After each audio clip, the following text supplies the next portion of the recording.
Amigos de Bitácora del Viajero, estamos en el Museo de Arte Sacro porque está habilitada la primera muestra temporaria, una muestra fantástica que tienen que venir a visitarlo aquí durante la Semana Santa, por supuesto, el tiempo que más dispone la familia para estar juntos. ¿Y por qué ese estar juntos no se podría aprovechar para visitar un gran museo como es el Arte Sacro? Estoy en la grata compañía del licenciado Luis Latasa, el gran museólogo, amigo entrañable, quien nos va a servir de guía. Muchas gracias. Qué gusto y gracias por recibirnos en esta casa. Gracias a ustedes por venir y gracias a todos por invitar también para que la gente venga a visitar esta muestra, que es nuestra primera muestra temporaria, como dijiste vos, del año. Exacto. Bueno, tenemos una muestra que es de marfil, licenciado. Exactamente. Vamos a hacer un recorrido. ¿Cómo no? Vamos a estar mostrando un poquito para que la gente vea un poco la variedad que tenemos acá.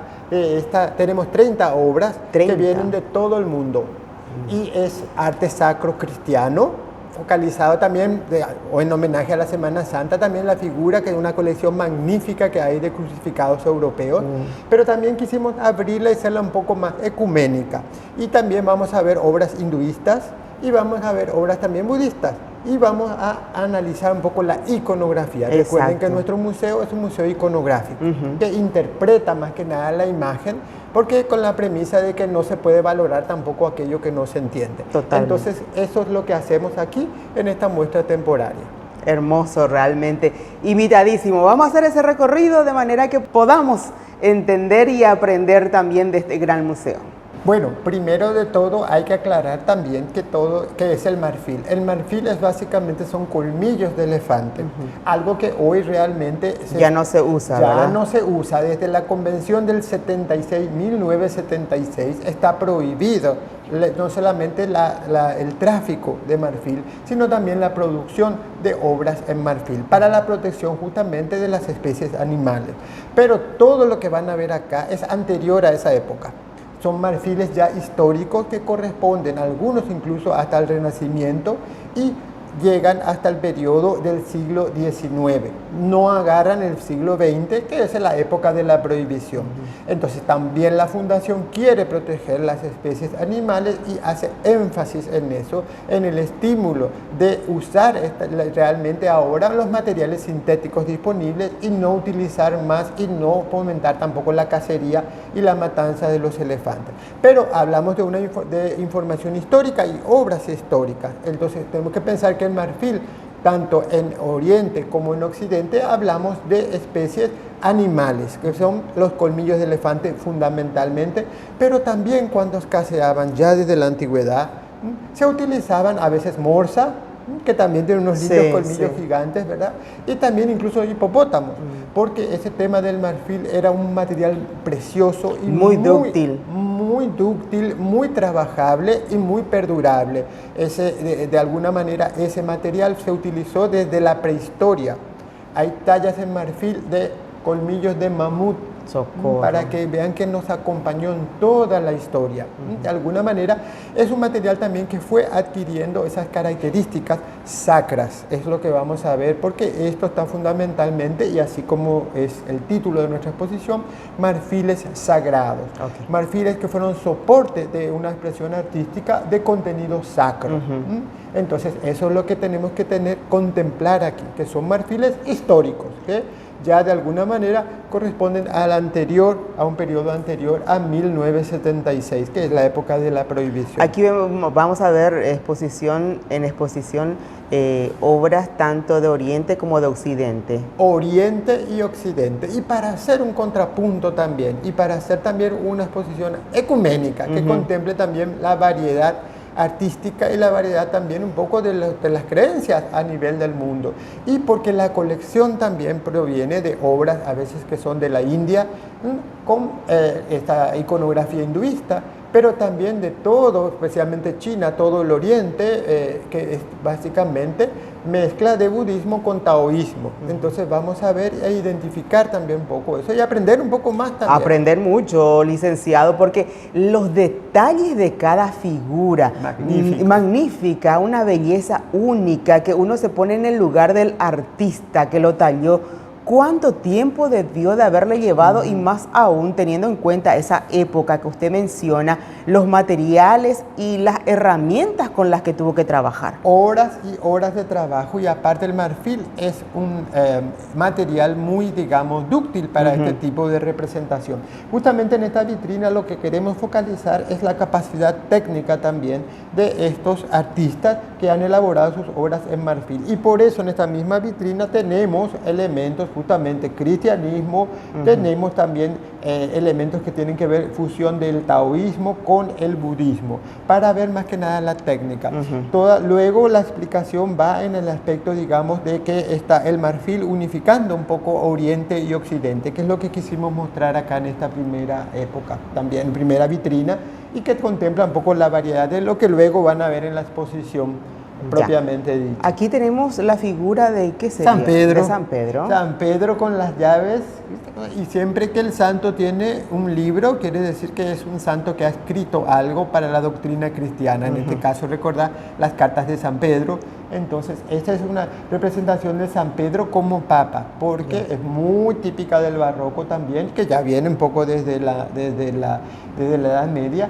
Es porque San Pedro es el primer papa. Entonces el papa, los detalles que tiene la imagen. Todo absolutamente tallado. Ahí no hay nada de policromía. Todo es tallado hasta el ínfimo detalle, un poco de ornamentación. Bueno, lo lindo de esto, licenciado, que va a estar abierta durante toda la Semana Santa. Entonces, evidentemente, la gente tiene mayor tiempo. Muchas veces nos ha ocurrido de que en Paraguay principalmente, no en Europa, de que cuando la gente tiene tiempo, los museos están el museo está cerrado. Pero aquí no se va a dar ese caso. Entonces, es importante que la gente pueda venir y explicarnos, por favor, porque muchas veces la gente también dice, tengo que pagar.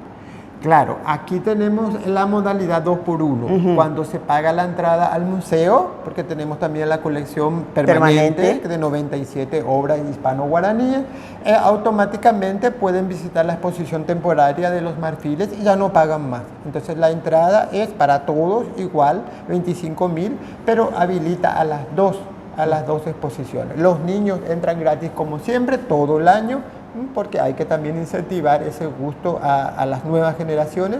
Los niños entran gratis y vamos a estar abiertos todos los días de la Semana Santa, desde el jueves, desde el jueves que se inauguró ya, estamos abiertos todos los días, de 9 a 18 horas, incluido Viernes Santo, Sábado Santo, y terminamos el domingo de Pascua. No hace falta hacer agendamiento, nada. No hace falta más, por suerte ya eso ya no hace falta, y simplemente si quieren traen el tapaboca, pero básicamente pueden venir directamente sin ningún tipo de agendamiento, de 9 a 18. Qué lindo, licenciado. Vamos a seguir nosotros porque esto es apasionante, les cuento, porque realmente cada figura que vemos, cada detalle, ¿esto qué representa, licenciado? Este es un tríptico dedicado a Santa Inés. Okay. Y ese corderito que tiene en mano no es Cristo, el famoso Cordero de Dios, sino que es una ayuda a memoria para la época medieval de identificar un poco a la santa como Agnes. Agnes es Inés y que es Cordero, justamente. Y es un pequeño retablo de marfil, hecho es como un altarcito portátil porque se cierra todo completo, tiene un revestimiento también de madera y donde pueden verse también la talla porque se ve muy bien que es digamos un colmillo delgado que está tallado en varios segmentos, se ve muy bien la forma curva también que tiene y todo el retablo, está Santa Inés un poco homenajeada por los ángeles también y también los santos Juanes a ambos lados, San Juan Bautista y Evangelista, y en la figura de Dios Padre arriba. Un pequeño tríptico, pero absolutamente que seguramente en su época servía para transportarse también con facilidad.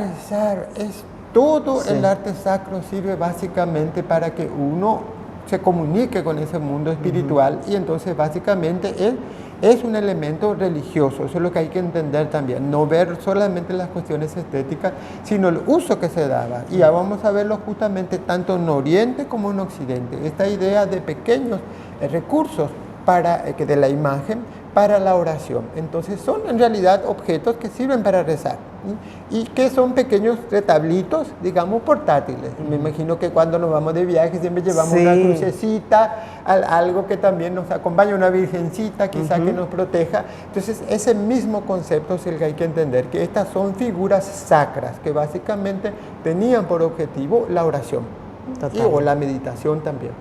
Esta vendría a ser la contrapartida de Santa Inés, es otro retablo. Otro pequeñísimo retablo, todo hecho en marfil, pero en este caso hablamos justamente de un pequeño santuario dedicado también a la veneración de Buda. La imagen de Siddhartha Gautama está justamente con dos pequeños monjes en un pequeño edículo, porque también las imágenes budistas tenían, de alguna manera se buscaba protegerlas y se hacían también un pequeño edículo, el mismo modo que nuestras ermitas, de nuestras capillas, que también tenían una imagen de devoción dentro, y para protegerlas se hacía todo una especie de, en Paraguay decimos nicho, un pequeño retablito doméstico. Dentro también tiene. La maravilla es acá que también el mismo retablo está totalmente tallado, si ustedes pueden ver, con figuras que tienen que ver con estos.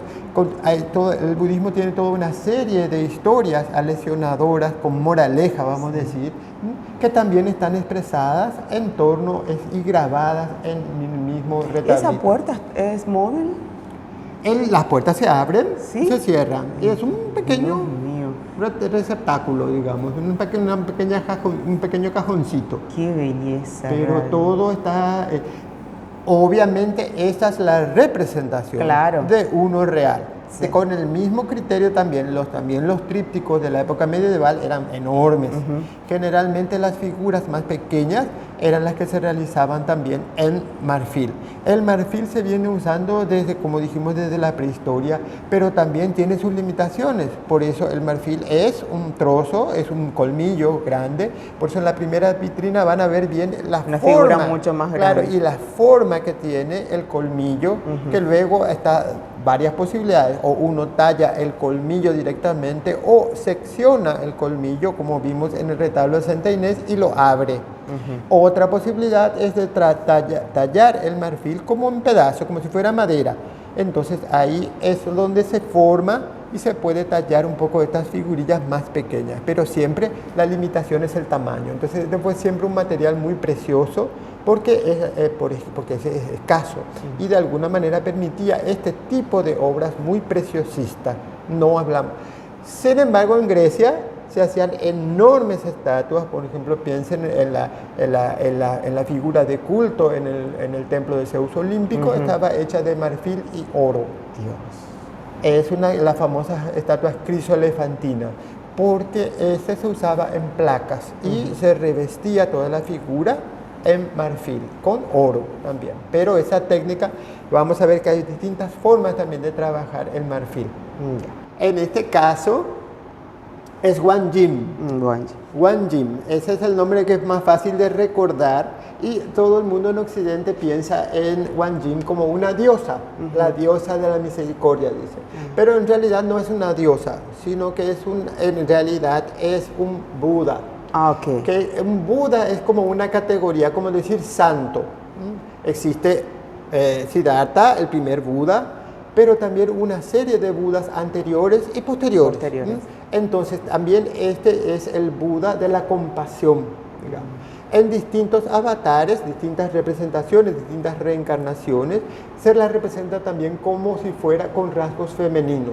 En realidad es el Buda de la compasión, no la diosa de la compasión. Y ahí es la confusión. En Oriente, sobre todo en China, es básicamente todo el mundo piensa en Guanyin como si fuera la diosa de la compasión. ¿Cómo se expresa la compasión acá? Si ustedes se fijan, se llama luego así, Guanyin de 1000 manos. Entonces es la diosa yo también lo digo, bueno, es el Buda de la compasión que ayuda a los otros para que también alcancen el nirvana. Entonces, según la ayuda que vos necesites para eso, medicina, amparo, lo que fuera, son las distintas manos que ayudan.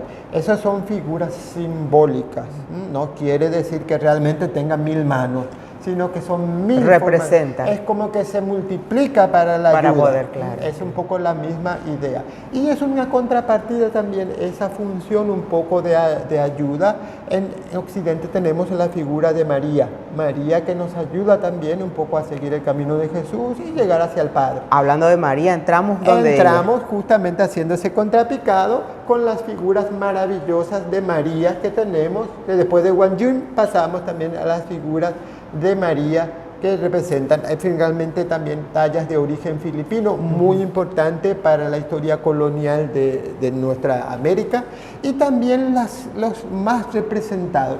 Este fue el momento del auge de la talla en marfil, que es el periodo gótico. Y acá tenemos dos obras que están inspiradas en este periodo y que se siguieron haciendo por mucho tiempo. Acá también se ve el tema del colmillo, ¿ven? La inclinación, sí. Y la misma inclinación del colmillo hacia esas imágenes tan elegantes de María que tiene sí. al niño. Es una elegancia, pero en realidad es el colmillo. La forma del colmillo. Exactamente, la forma definió un poco también esa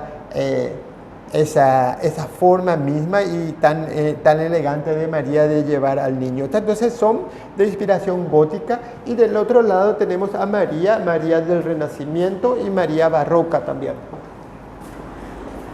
El Renacimiento obviamente mucho más sencillo. Mucho más sereno, sí. La talla un poco más, digamos, lo que nosotros consideramos el academicismo, un poco también de las proporciones, inspirada ya también en el regreso a la antigüedad, ya no las proporciones alongadas como en la época gótica, y también la talla, pero el preciosismo de la talla es una constante también. Sí, totalmente. Y llegamos al historicismo, también otro retablito que también se cierra, uno magnífico, pero que ya está basado también en esos prototipos neogóticos, porque acá también incluso podemos hablar de un neogótico victoriano, un neogótico con mucho colorido también, en donde se recupera los dorados, los azules, y también un retablo dedicado a María. Está centrada ahí con María con el niño, que es, si ustedes se fijan, el mismo gesto también del niño que se ampara en María y sostiene el orbe.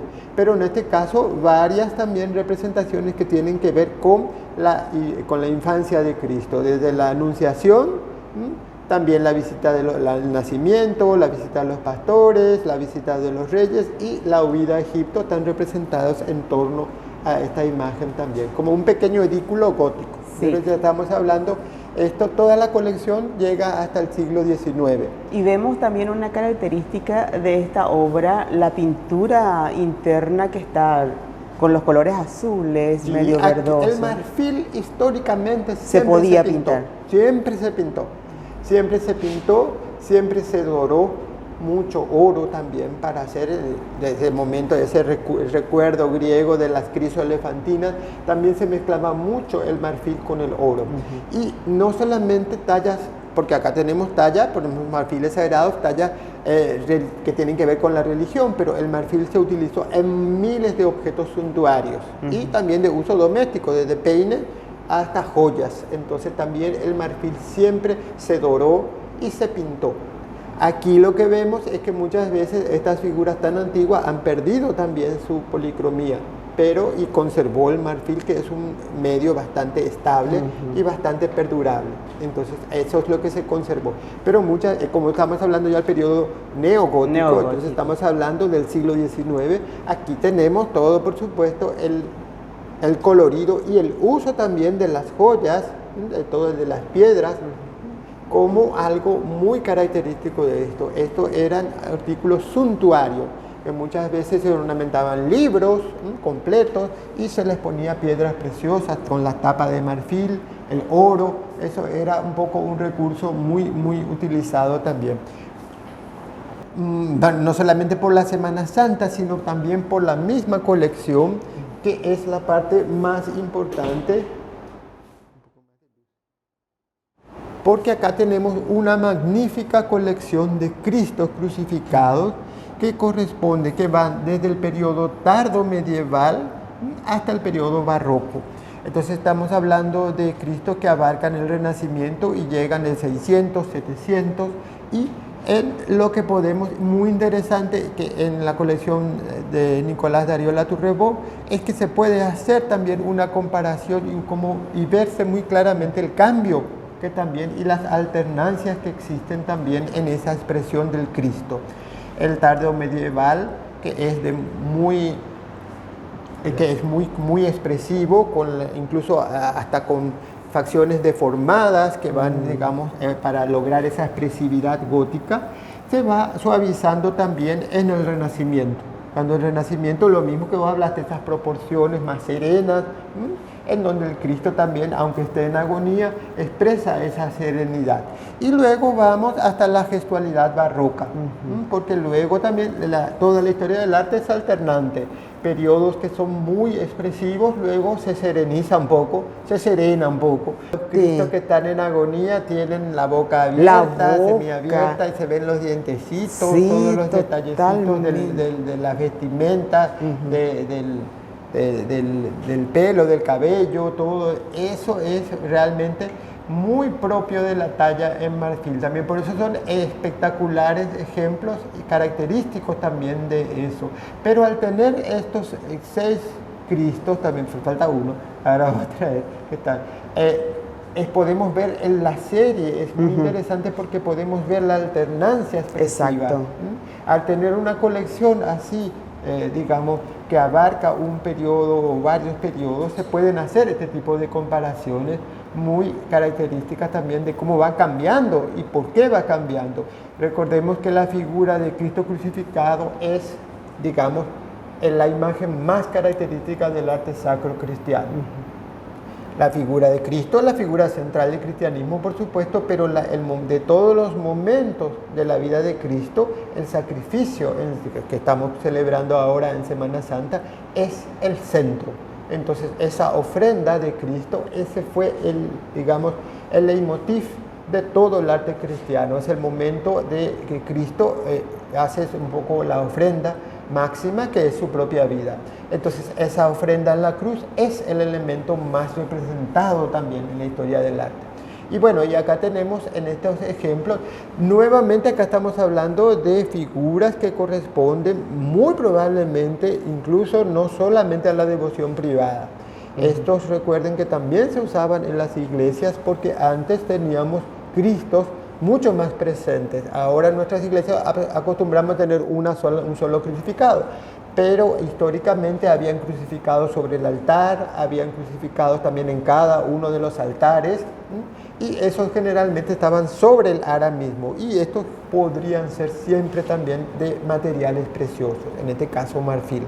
Entonces el marfil estaba mucho más presente también en nuestras iglesias en ese momento, y eso hay que entender que estos, a pesar de la talla, algunos son grandes, otros son medio pequeños, esos también eran no de la devoción privada como vimos, sino que vienen probablemente de iglesia.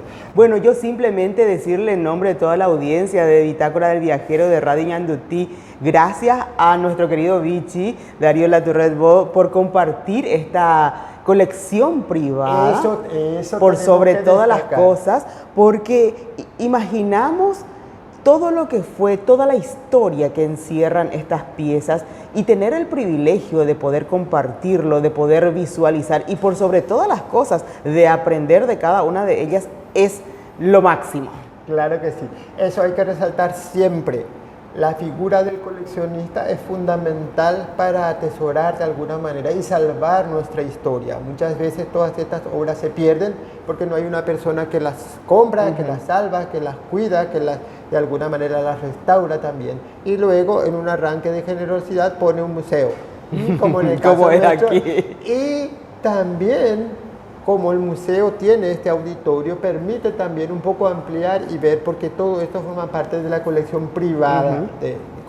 El día domingo de Pascua, después se levanta completamente y quizás no la vemos nunca más. Exacto. Entonces, ojalá que sí, pero es la oportunidad para ver un poco más y conocer un poco más de esta colección, porque la colección Latourreau es enorme y puede de alguna manera proporcionar este tipo de de contrapicados y ver de distintos lugares del mundo también, en este caso, marfiles sagrados. Excelente, realmente una hermosa propuesta. Nosotros les invitamos, reiteramos esta invitación, aprovechen, vengan a conocer esta colección y por sobre todo, como decía, aprender de todo lo que es este arte sacro a través de los marfiles sacros que tenemos aquí en esta muestra temporaria. Nosotros nos vamos hasta el siguiente museo, el que está al lado nada más, que es el de muestra permanente, pero esta quiero que vengan a ver.